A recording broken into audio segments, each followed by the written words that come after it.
মনোযোগ সহকারে গল্পটি একটু শুনবেন। স্ত্রীর সাথে রাগারাগি করে ঘর ছেড়ে বের হয়ে যাওয়ার আগে তার স্বামী দেখেছিল তার স্ত্রীর কান্নারত চেহারা। তারপরও সে তার স্ত্রীকে একা ঘরে রেখে চলে যায়। রাত 2টায় স্বামী বাড়ি ফিরে দেখে স্ত্রী মাটিতে শুয়ে আছে। স্বামী ধরফরিয়ে কাছে গিয়ে স্ত্রীকে ডাকে, কিন্তু স্ত্রীর কোনো সাড়া শব্দ নেই। কিছুটা ভীতি নিয়ে তাকে বারবার ঝাঁকি দিতে থাকে, চোখে মুখে পানি ছিটিয়ে দেয়, কিন্তু তাতেও কোনো লাভ হয় না, কারণ ততখানি স্ত্রী পরপরে পাড়ি জমিয়েছে। স্বামী সেই দিন স্ত্রীকে হারানোর শোকে খুব কেঁদেছিলেন। স্ত্রী যদি এই কান্না দেখতো, হয়তো উপহাস করে বলতো,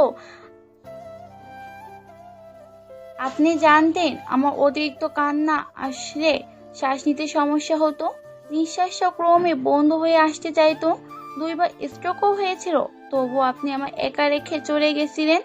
অথচ আপনি পারতেন আমাকে বুকে জড়িয়ে আগলে রাখতে, আমাকে সান্ত্বনা দিতে। তাহলে আমি অতিরিক্ত পেরেশানিতে আর একাকিত্বে আমার শ্বাসরোধ হতো না, আমি বেঁচে থাকতাম। আপনি 3বার কবুল বলে স্বামী হতে পেরেছেন, কিন্তু স্ত্রী আপনাকে কখনো যত্নশীল স্বামী হিসেবে খেতাব জয় করে নিতে পারেননি। আপনি জীবন সঙ্গী হয়েছেন, কিন্তু মনসঙ্গী হতে পারেননি।